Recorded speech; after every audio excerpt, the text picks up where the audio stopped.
1 week season.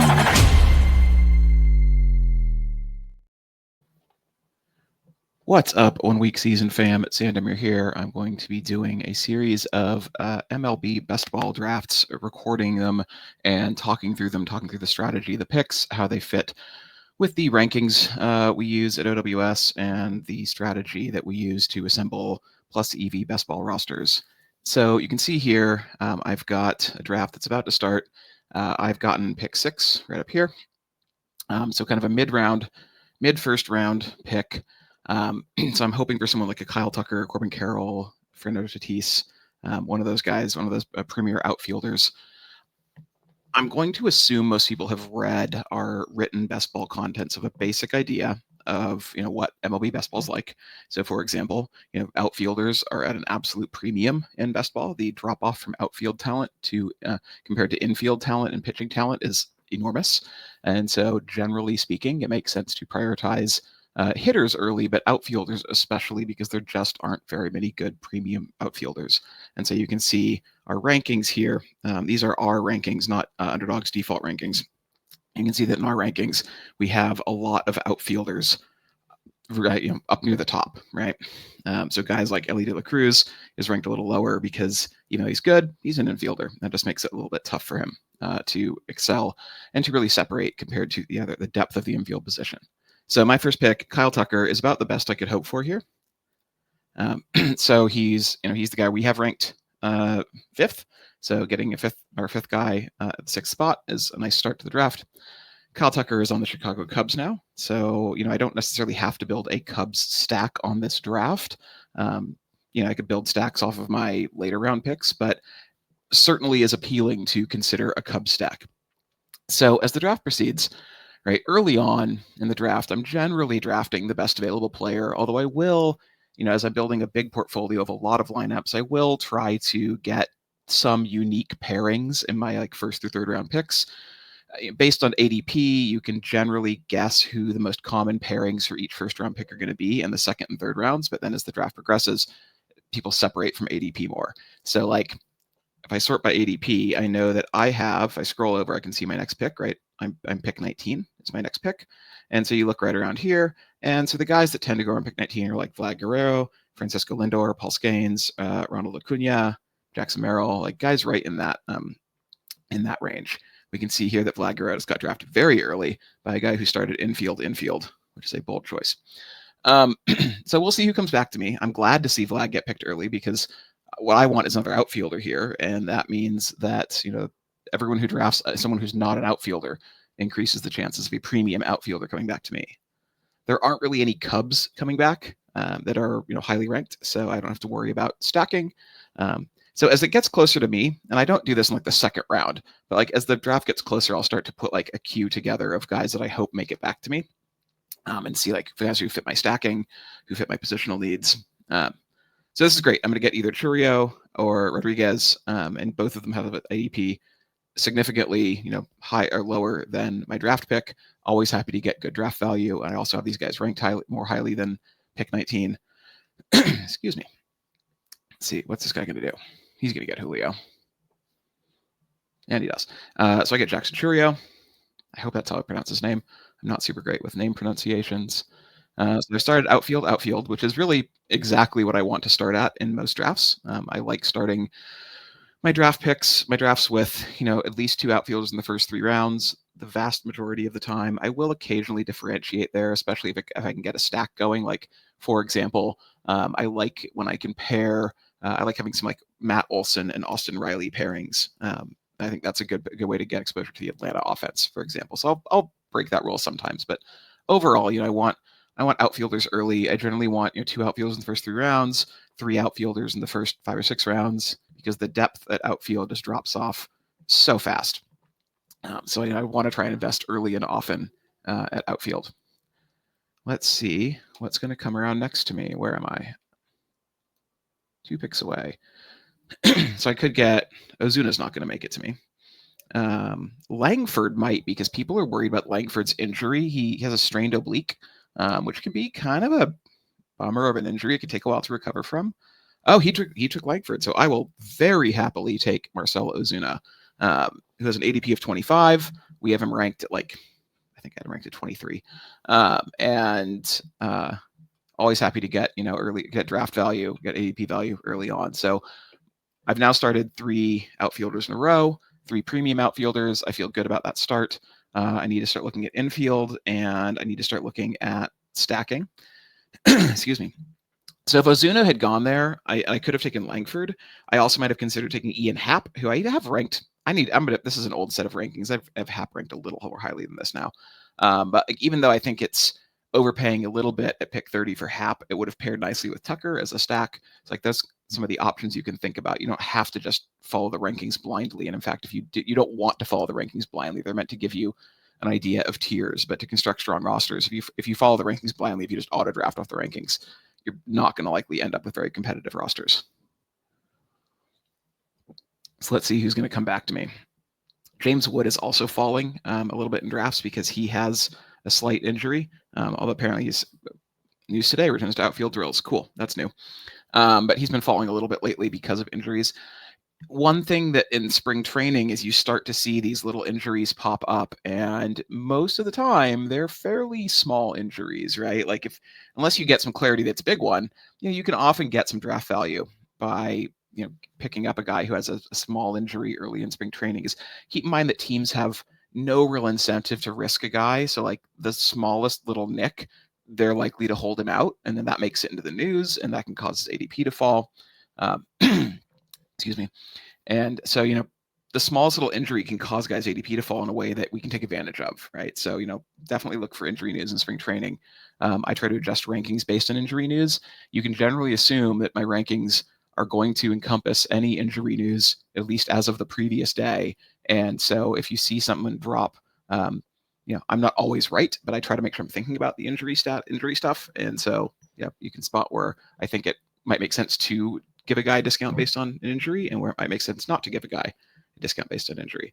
Okay, so this is actually kind of a dream scenario for me. I would have liked an infielder here, but I can either get Ian Happ or Michael Harris, which stacks with Kyle Tucker or Marcell Ozuna. So if I go look at my rankings, right, I have Harris ranked more highly than Happ.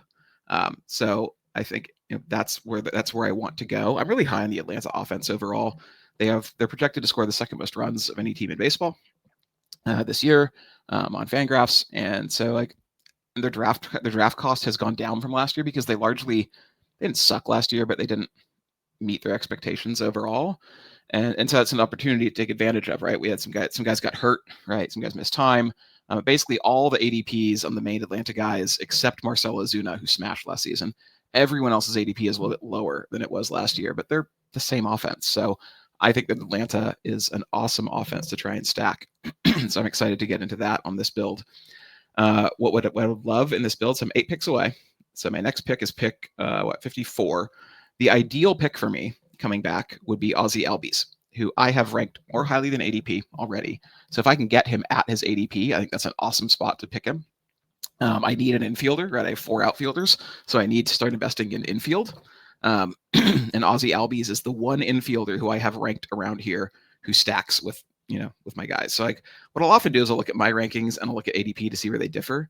So Jazz and Albies are the 2 guys who are up top based on both ADP and my rankings. Then we've got Semien a little bit lower. I have him ranked a little bit lower than his ADP.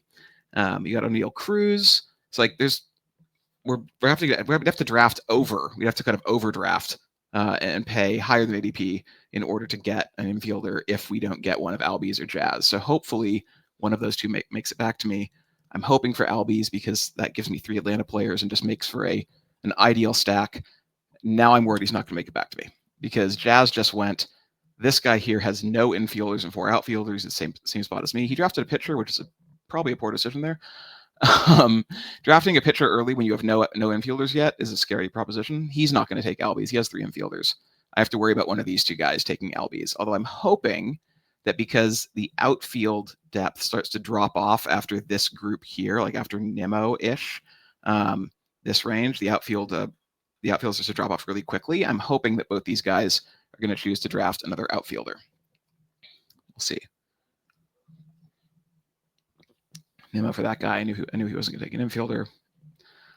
Suzuki, needed an outfielder, outsmart. Let's see where he goes. Let's see. Semien, perfect. So this guy, see, he had Wyatt Langford. So he valued Semien more highly than Albies because Langford stacked with Semien. So to him, Semien is probably more valuable than Albies because he already has a Ranger on his lineup. Okay, so I get Albies.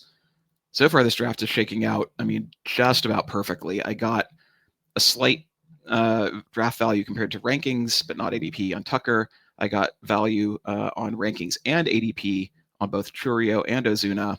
I got rankings. Sorry, value compared to rankings and ADP on Harris, and he stacks with Ozuna. And value compared to my rankings, only one piece of value, one tick of value compared to his ADP. But he also makes a 3-player Atlanta stack on Ozzie Albies. So I am actually really happy with how this draft has been turning out so far. So let's start thinking about what's coming next. 7 picks away, pick 67. So I know I need infielders, and I obviously don't have any pitchers yet. It's rare for me to draft a pitcher at this point. Not unheard of, but generally rare. Pitching is just so volatile that I don't like investing in it early. So what we can see here is that CJ Abrams is my highest ranked infielder. I am way ahead of ADP on him. But I rarely draft him around pick 53 because I don't need to. No one else is drafting him that early. I can wait till pick between 70 and 75 and still feel like I'm almost certain to get Abrams if I want him. So I'm probably not going to take Abrams here. I have pick 67, and then I have pick 78. So what I could do here, there's no guarantee Abrams would be there at pick 78, but there's a pretty good chance. So what I could do is I could pick like one of these guys, the more highly ranked by ADP infielders, and then feel pretty confident that Abrams will be there at pick 78. Or I could just pick Abrams now. So if I had, say, James Wood, if I already had a Washington Nationals player, I'd probably pick Abrams now just to make sure that I got him because I'd want him because he stacks nicely with the players I already have in my roster. But since I don't, I don't know. I'm noodling over this right now. I don't have any of these guys' teams, and there's not a lot of great stacking opportunity for these teams. Like I didn't get Yelich to stack with Contreras. The Rays are hard to stack. The Giants are hard to stack. I'm trying to think of who I miss out on. Like, kind of okay missing out on one of those guys and just getting the guy that I really want. And if I had like pick 75 next, I'd probably let Abrams slide and feel pretty confident that I'd be able to get him at pick 75. But since I have pick 78, that's really close to his ADP. And I just think his upside is tremendous. And so I'm just going to take Abrams now to make sure I grab him. I mean, Abrams had a down year last year. Why can't I? One annoying thing about underdogs, you can't then see their stats again after you pick them. I can do it here. No, I can't. So, unfortunately, I can't see Abrams' stats, but he had a down year last year, and he still scored 1,200 and something fantasy points. If you look at, say, Contreras, 1,444, that was an elite year. Jose Altuve, 1,356. So, Abrams was not that far away from these guys that he's being drafted here, and he had a down year last year. I mean, Abrams was a 3rd-round pick last year, 3rd or 4th round, somewhere around there. One slightly down year, and he drops a few rounds. And to me, that's the kind of spot that I like to take advantage of. I like to take advantage of what I consider overreactions in drafts to, one season worth of performance. So 8 picks away. There's a pile of infielders. They're all pretty good. None of them stack with me, but they're all pretty good in a vacuum. I don't really feel the need to draft outfielder number 5 here. If I had one who stacked nicely, I would. I'm not super high on Dylan Cruz. I don't know. I don't have any Dylan Cruz, so I'll consider that one. I'm not super high on him, but he does stack nicely with Abrams, and so that would be okay as a secondary stack to get him there. These guys, none of them stack for me. They're all a great value at this point, though. If I can get one of these guys at pick 78, I think I have to jump on that. So it's going to be one of these guys if they make it back. Because I also still only get 2 infielders. If all those guys are gone, then I'd probably either get Cruz or Kirby or Pablo Lopez. Go either one of my first pitchers, or get Cruz to stack with Abrams. So let's see what these next guys do. This guy has to draft an infielder here. Junior Caminero as your first infielder is not a great spot to begin a roster. Okay, Wilson Contreras. William Contreras? Yeah, William Contreras. I got the Contreras brothers confused. This guy might go pitcher here because he's got 3 and 3. This guy's probably going to go infielder if he's smart. This guy could go infield or outfield.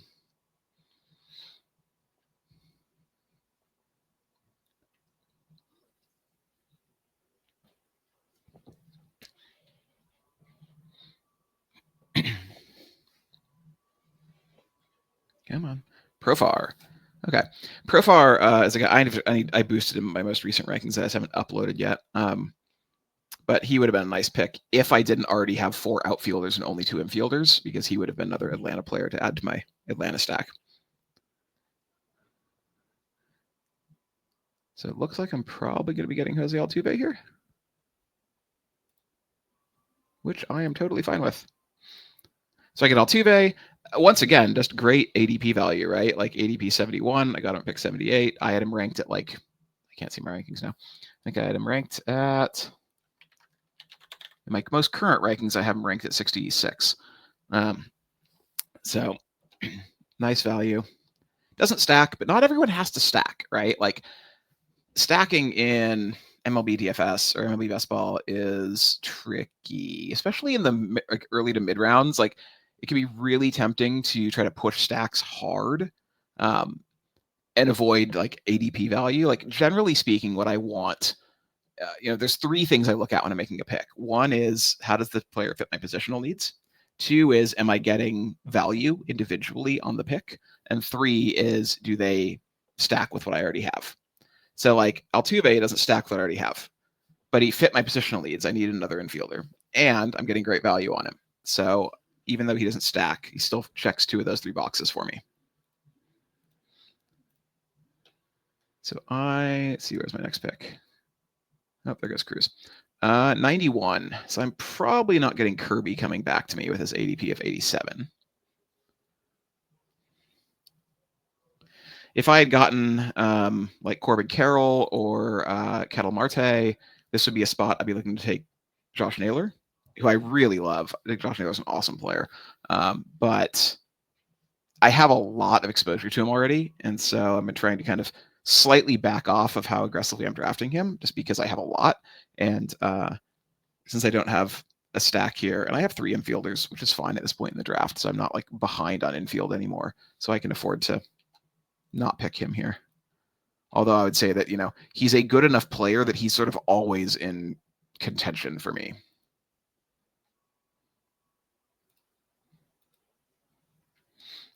Yeah, sorry, they weren't Kirby. So Imanaga.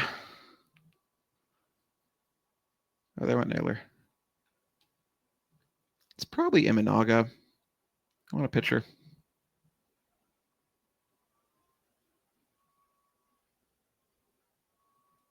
I don't really have, there's nothing else right around here that stacks. Like if I'd gotten Adames instead of Altuve, I could consider taking Chapman here. I don't have a Boston player, I don't have a Cleveland player.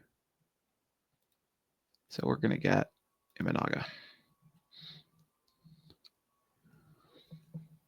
And that's my first pitcher. And you'll note, if you look at the draft board, which we can see at the end of the draft, or you just watch the scroll here, most players, most drafters right now have a pitcher, at least one pitcher, right? So like this guy has 0 pitchers, Jay Fior.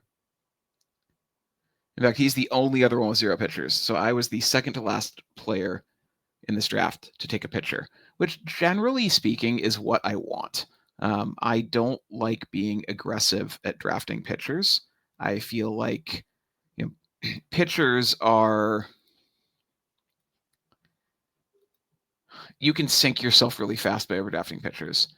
And there's a whole article on the site, if you haven't read it yet, about how to think about pitchers in these drafts. But the sort of TLDR version is, look, elite pitchers can have good seasons. Of course they can. But elite pitcher seasons are less predictable than elite hitter seasons, right? A low ADP elite hitter is more likely to have an elite season than a low ADP elite pitcher is, because there's just so much that can go wrong for pitchers, from injury to, bad batted ball luck. They're just so much more volatile that I generally don't like investing high draft picks in pitching. I'd rather wait. You can get similar upside from a much cheaper cost.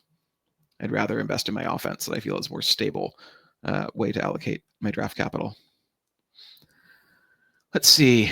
Lane Thomas is a player I really like. I mean, he would be a great value if he gets back to me here. I don't know that he will. There we go. Yeah, there he goes. Shoot. I need infield still. So Adley or Matt McLean would be excellent picks for me. Matt McLean, I don't have any either of those teams. And there goes McLean. Damn it. My draft strategy is being obliterated as we speak. Pete Crow Armstrong would create a stack with Cal Tucker. He's the only real stacking option that I have here to consider. I like Adley too. I think I'm going to go Armstrong. Outfield depth really dies off past year.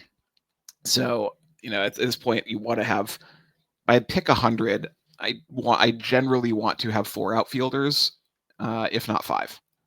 And so, it's good to get my 4th outfielder here. I feel good about, my 5th outfielder rather. I feel good about picking up Armstrong there.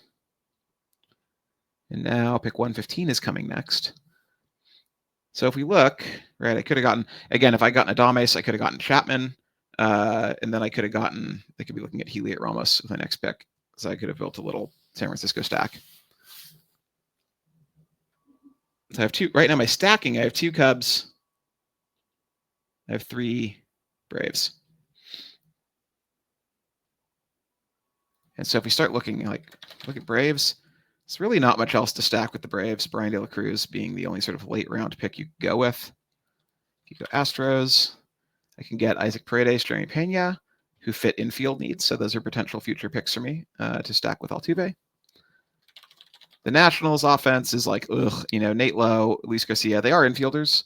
I need infields, they're potential picks to stack with CJ Abrams. Who else haven't I looked at? Cubs.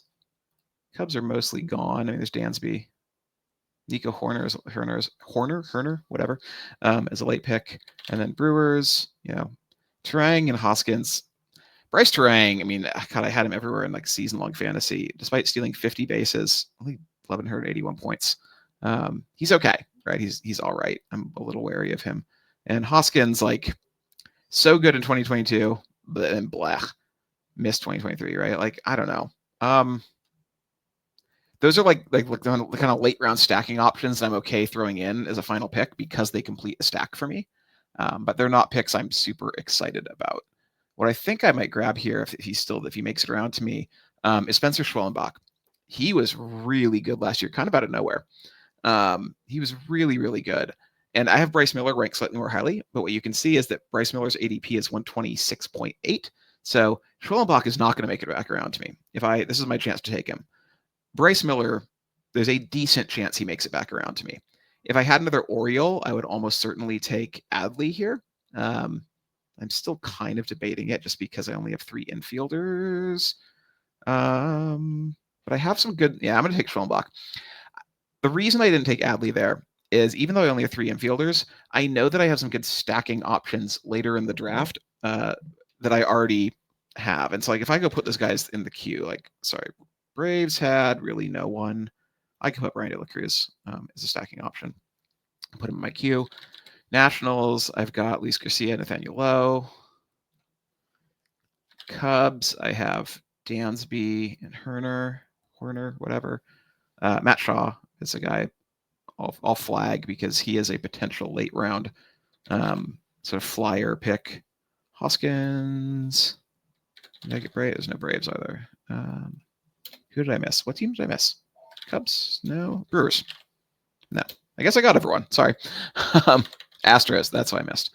So these are the late round picks that stack with players I already have. And at this point in the draft, I like to do this to give myself a sense of what's coming up.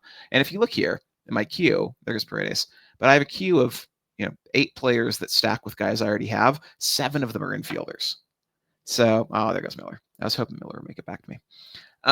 7 of them are infielders. And so, there's a lot of infield opportunity for me to pick up as the draft continues on. And that's not even counting guys I like who wouldn't stack, like Volpe, like Mason Wynn, Vinny's fine.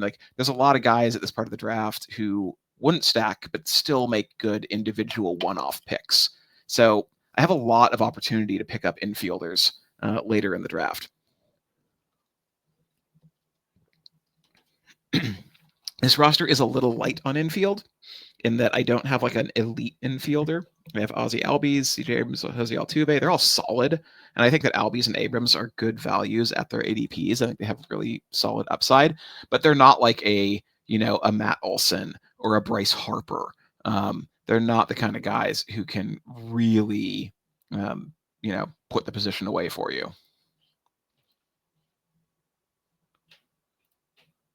So coming back around, I need more pitching. Bailey Ober, Tanner Bibby, and Sonny Gray are all pitchers who I'm very high on and think have not quite ace level upside, but not that far out. There goes Ober. I was hoping it was going to be Ober. They don't have ace level upside, but they have, really like SP2 kind of upside. I think I might flip-flop Bibby and Gray in my rankings because as I keep drafting, I find that I actually tend to like Bibby more. I just think at this point in his career, Sonny Gray has been really good, but I don't think he has the same kind of upside. He's how old is he now? Let me see. I think he's 31. Oh God, he's 35. How did he get so old? How did 35 become old? Yeah, for some reason I thought Sonny Gray was younger than that. He's 35 years old. So, I like him. He is a good pitcher. But I think it is harder to draft 35-year-olds, and hope that you're continuing to get the same kind of upside. Like you've likely seen the ceiling. You're hoping to get from Sonny Gray what he did last year, which would be great.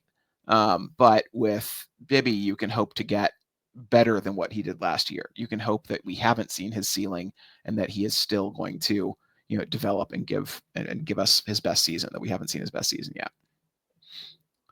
So Dansby probably doesn't make it back around to me, although we do see at this point in the draft, we start seeing, ADP becoming a little more flexible.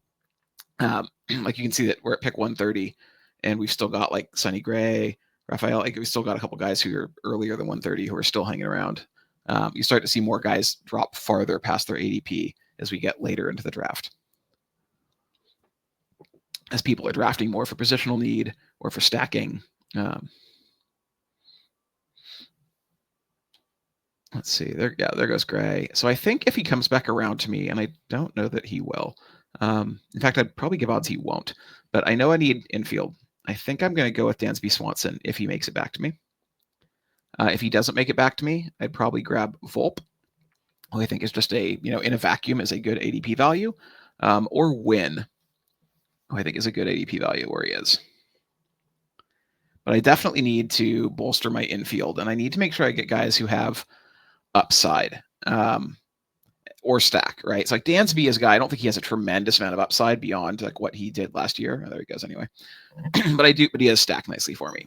But like, for example, let's see, he's not there anymore. But a guy like, say, Paul Goldschmidt at this point in his career, I don't think Paul Goldschmidt has a tremendous amount of upside, beyond what we've seen from him. He's another guy who's kind of at the later end of his career. Oh, there goes Volpe, damn it.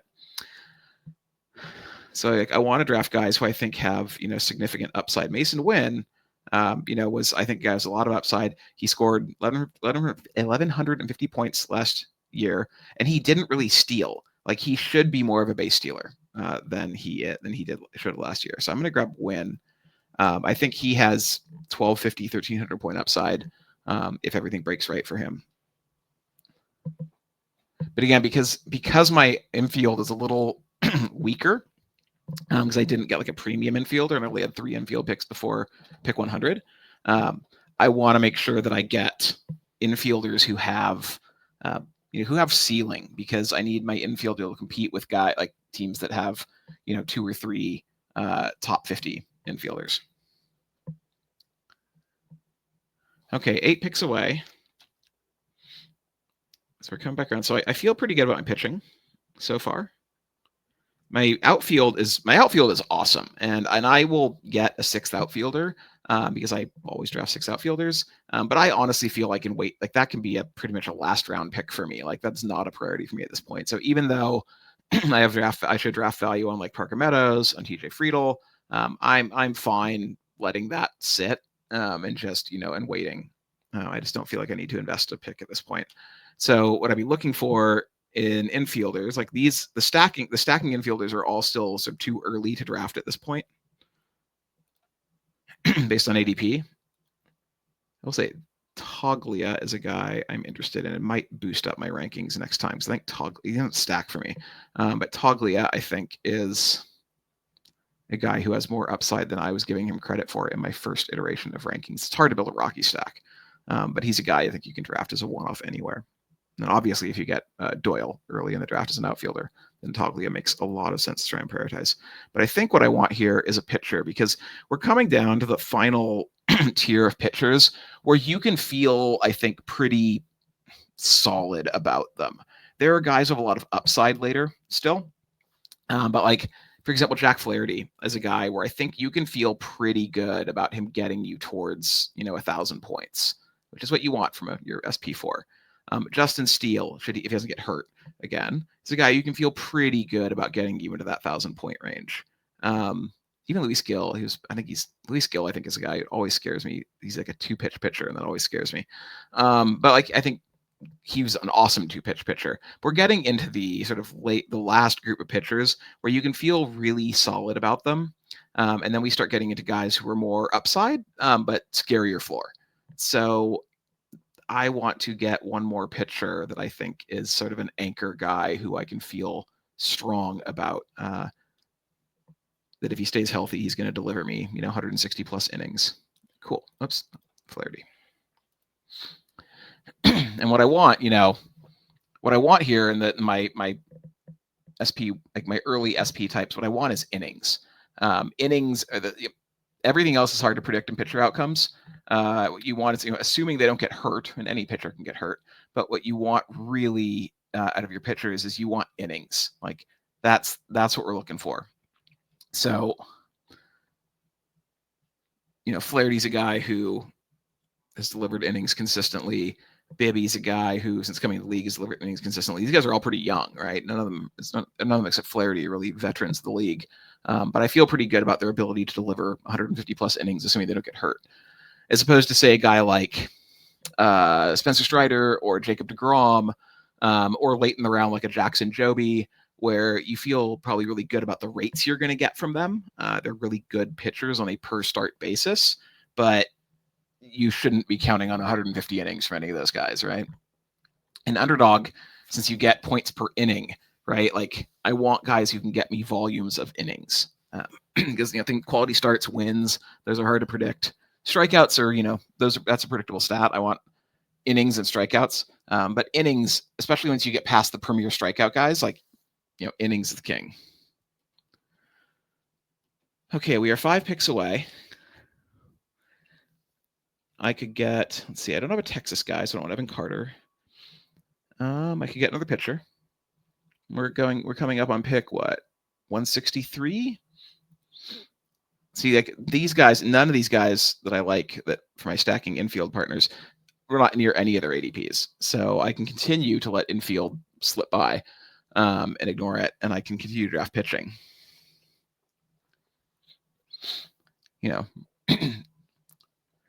Like Robbie Ray. Robbie Ray is a big, if he stays healthy, which, who knows. But at this point, you're also looking late, or you're looking for upside, right? It's like Robbie Ray, I think he had TJ, right, in 2023.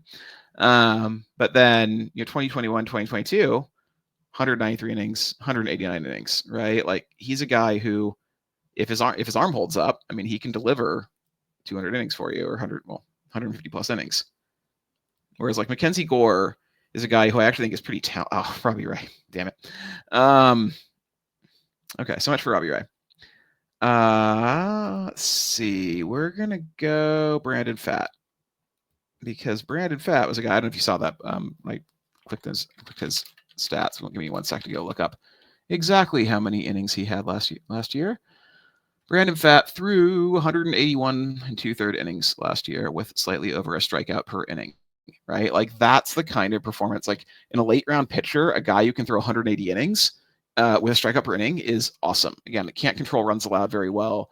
Can't control for wins and quality starts, but 180 innings is awesome. Like that's a big volume of innings, and it's innings that come along with strikeouts. So Fat is one of my favorite late round pitcher targets. And now I need to start thinking about getting my infield filled out, because we're starting to approach, pick 174. Okay, Nathaniel Lowe, ADP 180, Horner 187, Pena 183. All right, so let's look at infield. Pena is a guy I want to like more than I do. It's like I want to like him more. I thought he was going to I thought Pena was going to break out last year, and he didn't, and so I'm sad. Horner's a guy who I feel like does have more upside. Like we saw tremendous 2023 season, and then kind of took a little bit of a step back in 2024. Didn't steal as many bases. I think he's got upside. Nathaniel Lowe is another guy where it's like, look at these, like, look how solid this is. 1,200 points, almost 1,300, almost 1,400, then 1,050. And he missed time last year, right? So, like, let's see. Look at all of his plate appearances. So, 2021, 642 plate appearances, 1,200 points, right? 2022, 645 plate appearances, 1,283 points. 2023, 724 plate appearances, 1,377 points. Then last year he got hurt. Only 565 plate appearances, 1,050 points. Like, he didn't actually hit much worse last year than he did the year before. He just didn't get as many plate appearances. If he gets back to the 650 plate appearance range, he should be scoring over 1,200 points. And 1,200 points from my, 15th round infield pick, and he stacks nicely with Abrams. Like, I think Nathaniel Lowe is a really, really good pick right here. He gives me correlation. Gives me individual, upside, I think, beyond his ADP, as we talked about needing upside, right? So if he gets back to the player he was in Texas and he stays healthy all year, he could be a 1,300 plus point guy in round 15, which is fantastic. And again, he gives me correlation with CJ Abrams, which is what I've wanted. Okay, 10 picks away. I could look at stacking. Again, I could get, Garcia, Horner, Shaw. Shaw's like a last round pick. I'm probably not going to go Shaw here in this roster. Like, Shaw's the kind of guy I want to add to a roster where I feel really good about the other 6 infielders. And it's not that I don't feel good about these guys, but I think overall my invested capital in infield is just not as strong. This would be a roster where I feel more comfortable taking a shot at a guy in outfield as my final pick. Like, if I'm looking for, a risky pick, but a guy who has upside, like outfield is where I'd probably look for that on this roster. Not so much infield. Infield, I want guys who I know are going to play in the big leagues all year. So we can take Shaw off my queue. I'm just looking around what else we got. Is there anyone else who really appeals to me?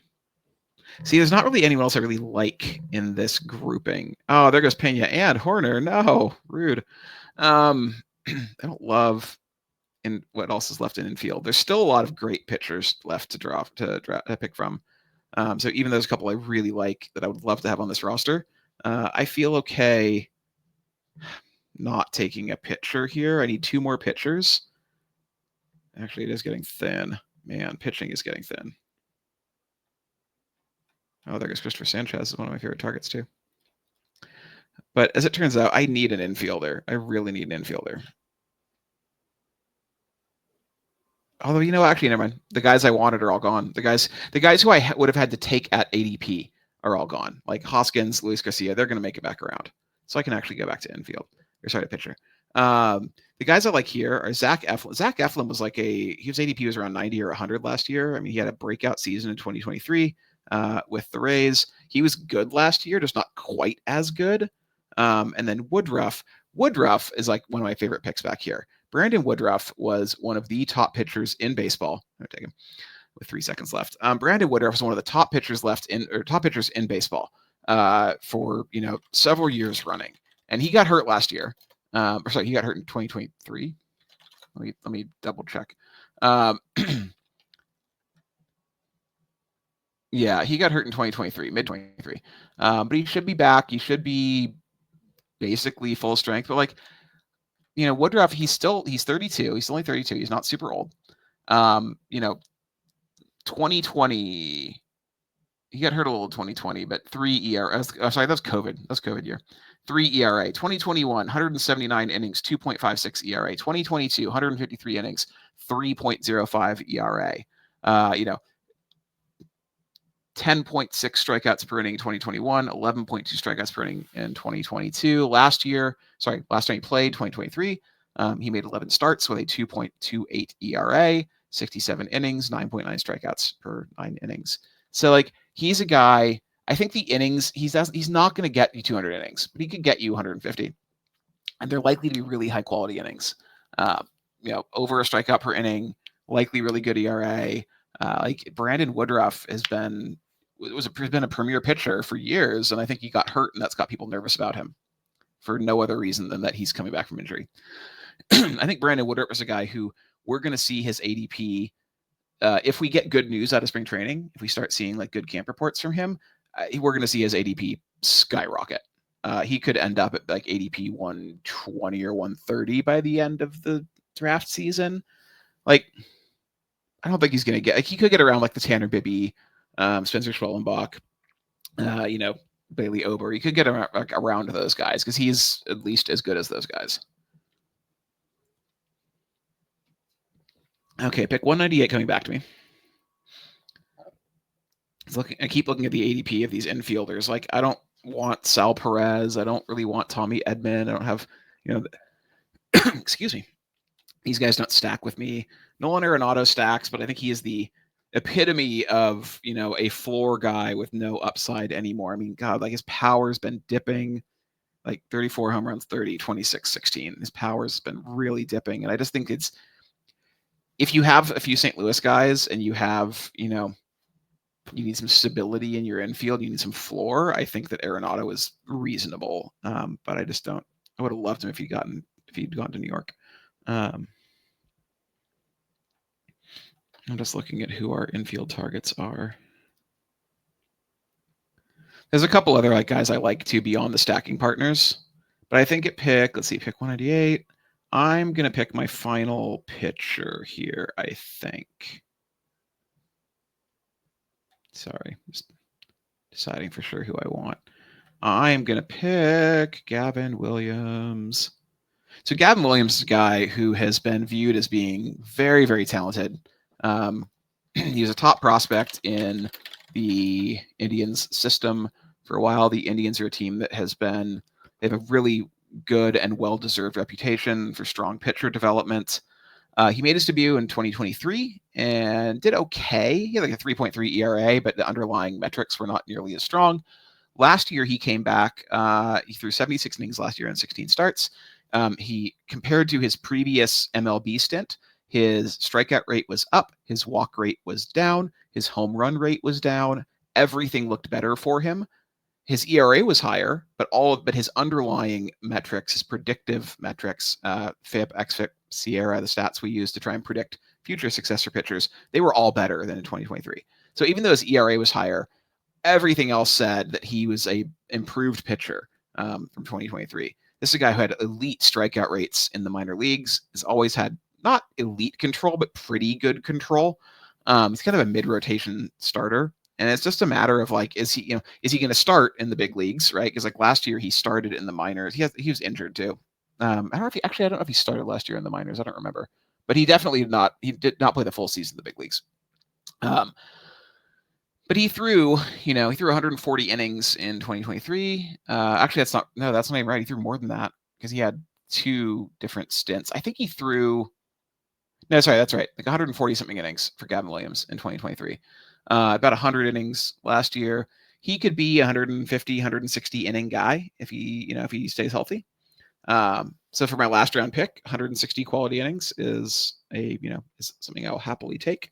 Now I need to finish off my hitters. So I'm going to go for Rhys Hoskins because even though he's not my favorite player in the world, but we know he has power. He's previously had bigger seasons than he had last year. And he gives me some correlation with Jackson Chourio. So, I don't have a big stack in this roster. I have a bunch of I have 3 Braves. I have 2 Brewers, I have 2 Cubs, and I have 2 Nationals. But that's okay. Like, I don't think you need to have one huge stack in MLB Best Ball. I think what you want is to diversify and get multiple stacks. It's really hard to make one big stack without having to get really away from ADP. There's only a couple of teams that really lend themselves to that. I think I have some 5 Brave stacks that have like Olsen, Riley, Harris, and Albies and Profar. It's hard to get those really big stacks.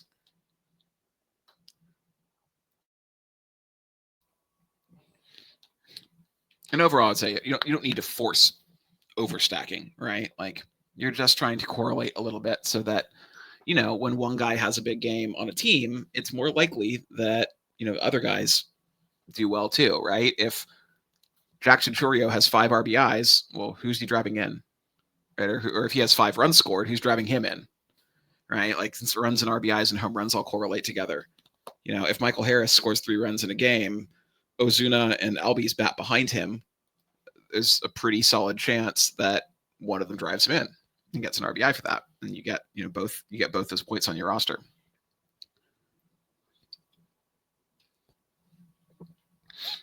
So I think what I want to finish this draft out with is Luis Garcia, who is the last sort of stacking partner who's reasonable for me.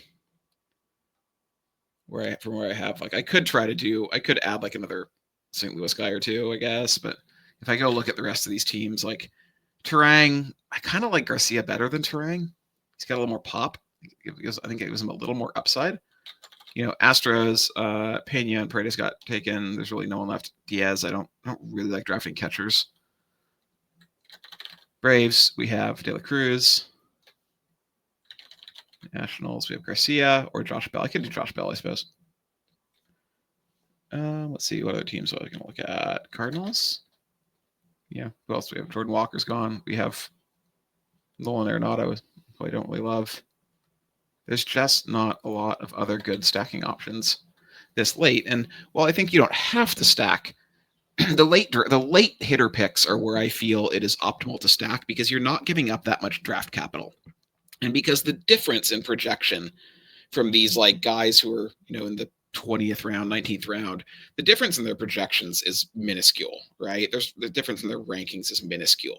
So with little difference in rankings, why not go with the guys who create stacks for you where you can take advantage of correlation? Like, for this roster to win, I already need Abrams and Lowe to have good seasons. And so if they have good seasons, like I'm basically saying, okay, I'm predicating this roster on those guys having good seasons. If they have good seasons, it is more likely that Luis Garcia has a good season. And so if it's more likely Luis Garcia has a good season, if he does, then he's probably outscoring these guys like Turang and Stott and Correa, who he's being drafted around. I also like Garcia in particular because he's actually not being drafted at all in so many drafts. And I love guys like that because, again, the difference in these late round picks is narrow. We're not talking about huge projection differences. And so, again, like I'd rather have the guys who no one's on, where if they have a big season, it helps fewer other players than it does me. It creates separation.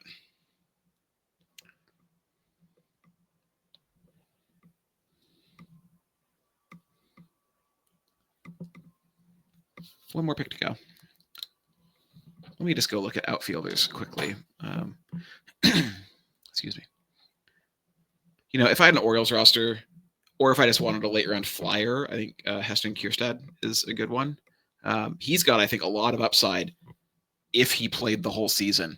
The problem is the Orioles they keep drafting really good hitters and developing really good hitters and saying this guy deserves at bats, and there's just nowhere to give them because they keep signing other players, and like they just have this roster crunch where they can't get everyone the ABs they need or deserve.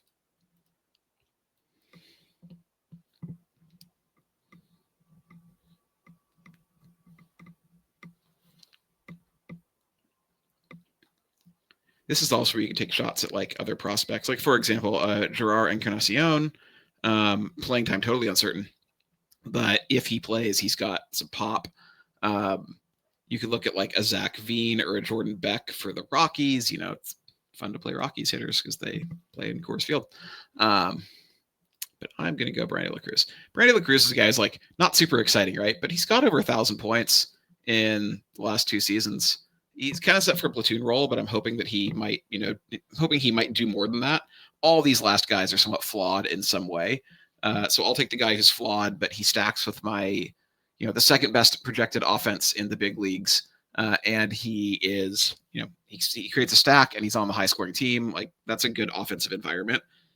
Sometimes you get guys for their own individual talent. Sometimes you get guys for the offensive environment in which they play. And De La Cruz is a guy who fits the, we like the offensive environment in which he plays.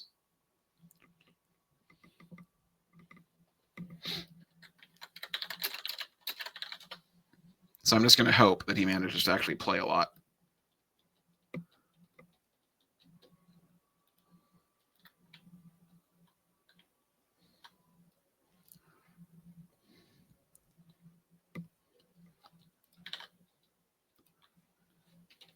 I'm just waiting for the end here so we can look at the board really quick.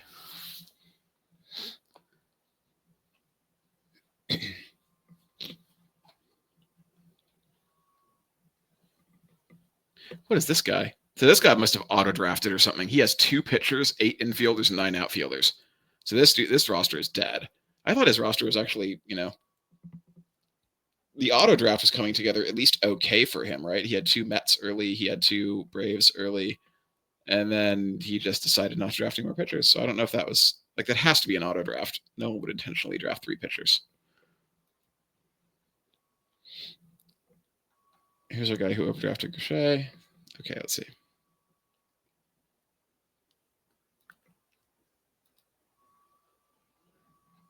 I thought I could see the board. I might be an idiot and not know how to see the board for this draft.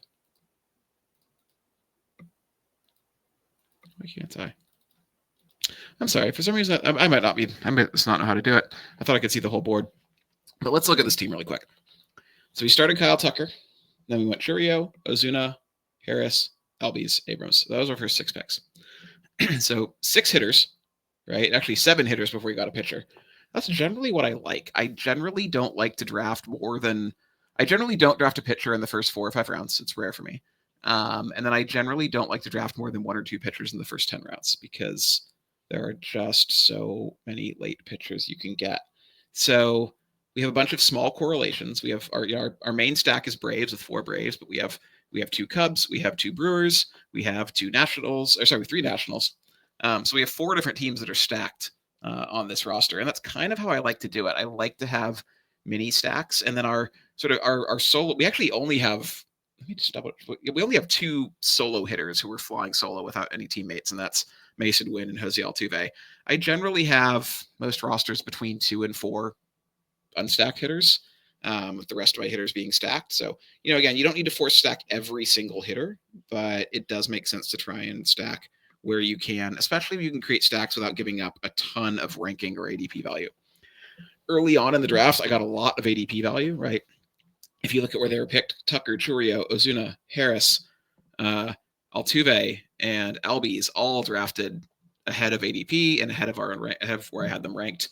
Abrams was sort of an overpay by ADP, but I think I needed an infielder there, and I think he's really a really solid high floor and high upside choice to kind of help, since my infield was a little bit behind at that point in the draft. My pitchers, I have mostly young pitchers. I tend to bias towards young pitchers because I tend to bias towards guys that I think where we haven't. I look for guys where we haven't seen their best season, or I think it's likely we haven't seen their best season, or we can hope that season takes place this year. But Imanaga, Schwellenbach, Bibby, Fat, Gavin Williams, all young pitchers. Woodruff, very much upside pitcher with the massive discount. He's coming back from injury. And Flaherty, just sort of solid innings eater. I doubt he's going to be as good as he was last year, but solid mid-rotation innings eater kind of guy. So overall, I'm really happy with this team. I really like how much correlation I got. I'm happy that I was able to invest well in outfield early on, and that allowed me to skip sort of there's this sort of like dead zone of outfield in the after like pick 90 or 100 or so, there's a lot of like uninspiring outfielders where you can get them if they stack on your team or if you just are kind of desperate for outfield. But otherwise, like, I don't tend to see a big difference between a lot of the outfielders in the like low 100s all the way up to like the 200 range. There's just not a huge difference in those guys. And so whenever I can have my draft structured in a way that lets me avoid that group, I'm generally pretty happy. My infield's a little weak, but not terribly. I think a lot of the guys there have good upside. I was really happy to get Lowe there, both for the stacking and because I think he's just a solid individual target based on what we've seen him do in his career. So overall, I'm really happy with how this draft turned out. I hope this was helpful. Thanks for joining us. You're welcome to leave questions in the comments or hop in Discord. Thanks. 1 week season.